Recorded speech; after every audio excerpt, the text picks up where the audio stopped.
Hello students.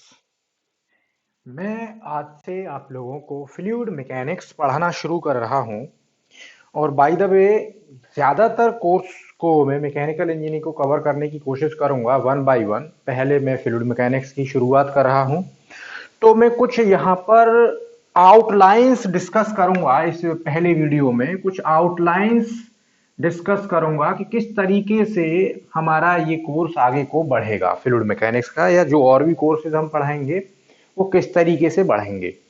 तो सबसे पहले तो ये समझ लीजिए कि जो मैं पढ़ाऊंगा वो देखिए इन सभी कोर्सेज के लिए एप्लीकेबल होगा, यूजफुल होगा, चाहे आप लोग गेट का एग्जाम देना चाह रहे हैं, गेट या है आप एमई में देना चाहें या पीआई में देना चाहें।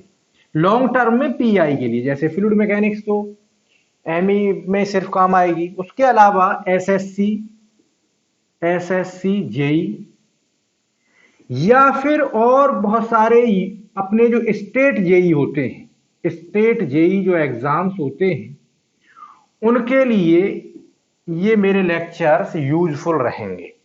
अब कुछ लोग यहां पर ये सोच सकते हैं कि साहब एक तरफ हम गेट की बात कर रहे हैं तो दूसरी तरफ जूनियर इंजीनियर्स के एग्जाम्स की बात कर रहे हैं, या साथ साथ इसी के साथ साथ जो एई वेरियस एई के एग्जाम्स होते हैं, हमारा यूपी स्टेट का जैसे यूपी पीएससी भी एई का एग्जाम कराता है, या फिर हमारा जैसे यूपी आर वी यूएनएल में एई का एग्जाम होता है, यहां जेई का भी एग्जाम होता है।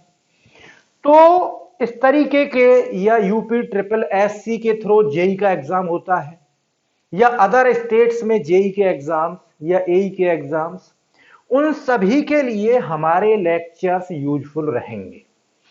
तो जैसे मैं कहने जा रहा था कि कुछ लोग कहेंगे कि एक तरफ तो गेट की बात कर रहे हैं और एई एग्जाम्स की बात कर रहे हैं, तो फिर जेई का, एई का और गेट का कॉम्बिनेशन कैसे हुआ। तो देखिए मैं आपको बताता चलूं कि देखिए मैकेनिकल का जो सिलेबस है, जो मैकेनिकल इंजीनियरिंग का सिलेबस है, अगर आप उस सिलेबस को देखेंगे तो पाएंगे कि जेई में जाहिर सी बात है कौन से स्टूडेंट्स बैठते हैं, mainly diploma students, diploma engineering के स्टूडेंट्स बैठते हैं। एई या गेट के लिए आपके बैचलर के स्टूडेंट्स बैठते हैं।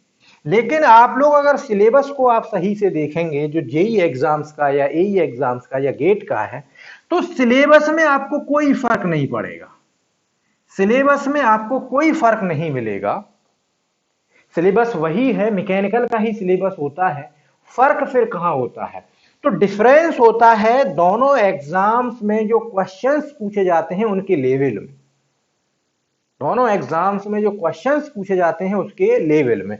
फॉर एग्जाम्पल अगर गेट की हम बात करें तो गेट में जो मैक्सिमम पोर्शन होता है क्वेश्चंस का, गेट में जो मैक्सिमम क्वेश्चंस होते हैं वो न्यूमेरिकल टाइप्स होते हैं, न्यूमेरिकल टाइप्स, और लेस पोर्शन थ्योरीज का होता है, थ्योरी का होता है यानी कंसेप्चुअल क्वेश्चंस का।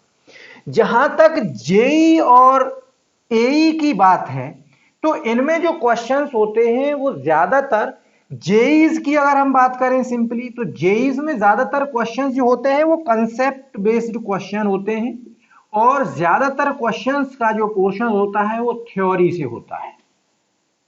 जबकि अगर हम एई की बात करें तो एई में जो क्वेश्चंस होते हैं वो short answer type questions, short answer type numericals होते हैं, या फिर थ्योरी बेस्ड कंसेप्चुअल क्वेश्चंस होते हैं। तो देखिए अगर आप मैकेनिकल इंजीनियरिंग पढ़ रहे हैं तो कंसेप्ट हर जगह पर सेम रहता है। तो इस तरीके से मालूम ये पड़ा कि अगर आप सही से पढ़ रहे हैं तो एक लेवल तक सभी एग्जाम्स की तैयारी सेम है। तो गेट की तैयारी और इन सभी एग्जाम्स की तैयारी में मेन फर्क आता है न्यूमेरिकल्स में। तो देखिए हमारा जो पढ़ाने का तरीका रहेगा वो ये रहेगा कि पहले हम लेक्चर वाइज, टॉपिक वाइज, पहले हम टॉपिक वाइज हर टॉपिक का एक लेक्चर देंगे, यानी उस टॉपिक को कंप्लीट करेंगे। जैसे अगर फॉर एग्जांपल हम फ्लूइड मैकेनिक्स की बात करें तो जैसे इसमें सबसे पहले हम जो पढ़ेंगे वो पढ़ेंगे properties of fluid, properties of fluid, या हम ये कहें कि introduction, introduction of fluid mechanics, ये हम सबसे पहले टॉपिक पढ़ेंगे। प्रॉपर्टीज ऑफ फ्लूइड कहें या इंट्रोडक्शन ऑफ फ्लूइड मैकेनिक्स। तो होगा क्या कि फिर इस टॉपिक को पढ़ने के बाद में हम इसकी प्रॉब्लम्स सॉल्व करेंगे।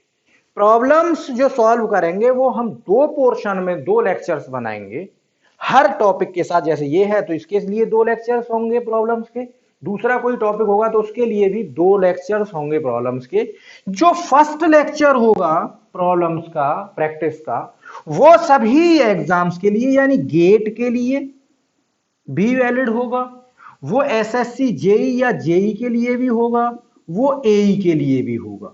यानी इसमें ज्यादातर क्वेश्चंस कंसेप्ट बेस्ड क्वेश्चंस होंगे, ज्यादातर क्वेश्चंस कंसेप्ट बेस्ड होंगे, या अगर न्यूमेरिकल्स होंगे तो वो शॉर्ट न्यूमेरिकल्स होंगे, छोटे न्यूमेरिकल्स होंगे। जो सेकंड लेक्चर हमारा होगा उस सेकंड लेक्चर में कंप्लीटली गेट बेस्ड क्वेश्चन होंगे, या न्यूमेरिकल्स होंगे तो थोड़े से लॉन्ग न्यूमेरिकल्स होंगे जो अक्सर एई के एग्जाम में आएंगे। यानी यहां पर आकर के फर्क मिलेगा आपको गेट, एई और जेई की प्रिपरेशन में। अगर आप सिर्फ जेई लेवल को, एसएससी जेई लेवल को ब्रेक करना चाहते हैं तो आप सिर्फ हमारा जो प्रैक्टिस का जो लेक्चर है, प्रैक्टिस सेट 1 को पढ़ेंगे। प्रैक्टिस सेट 1 को, 1 लेक्चर को आप पढ़ेंगे। प्रैक्टिस सेट सेकंड को आप पढ़ेंगे अगर आप गेट एग्जाम में पार्टिसिपेट करना चाहते हैं। तो सेकंड जो लेक्चर होगा प्रैक्टिस का वो गेट बेस्ड होगा, फर्स्ट लेक्चर सभी के बेस्ड होगा। तो इस तरीके से पूरी हमारी क्लास चलेगी। इसके बाद में जो हमारी अब नेक्स्ट क्लास से शुरू होगी, नेक्स्ट लेक्चर जो होगा वो नेक्स्ट लेक्चर में होगा शुरुआत पढ़ाई की। ये हमने एक पूरा एक ओवरव्यू क्लास का किस तरीके से हम पढ़ाएंगे, यानी अब सभी क्लासेस के लिए ये एक ओवरव्यू हमारा पैटर्न फॉलो करेगा। चाहे इसके बाद में हम थर्मोडायनामिक्स पढ़ाएंगे, जैसे थ्योरी ऑफ मशीन पढ़ें, रेफ्रिजरेशन एंड एयर कंडीशनिंग पढ़ें, या पावर प्लांट पढ़ें, आईसी इंजन पढ़ें, जो भी टॉपिक पढ़ेंगे उस इसी पैटर्न को फॉलो करते हुए हमारी क्लासेस चलेंगे। इसी तरीके से आप पढ़ेंगे कि थ्योरीज की जो क्लासेस हैं वो सभी के लिए सेम रहेंगी। जो लोग गेट के लिए पढ़ना चाहते हैं वो सिर्फ और सिर्फ दोनों प्रैक्टिस सेट्स को करेंगे। जो सिर्फ जेई या एई या स्टेट जेई के एग्जाम में पार्टिसिपेट करना चाहते हैं वो प्रैक्टिस सेट 1 को पढ़ें, और जो प्रैक्टिस सेट होगा उस पर हम क्लियरली मेंशन भी कर देंगे कि ये प्रैक्टिस सेट किस लेवल का है। क्योंकि हो सकता है कि कुछ टॉपिक्स इतने लेंदी हो कि उनमें प्रैक्टिस सेट 2, 3, 4 बनाने पड़े। फॉर एग्जाम्पल 2 प्रैक्टिस सेट जो जेई कंबाइन बनाने पड़े और 2 प्रैक्टिस सेट सिर्फ गेट के लिए बनाने पड़े।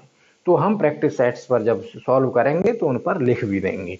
तो इस तरीके से आप नेक्स्ट क्लास हमारी करना, नेक्स्ट लेक्चर से क्लास करना शुरू कर दीजिए। Thank you.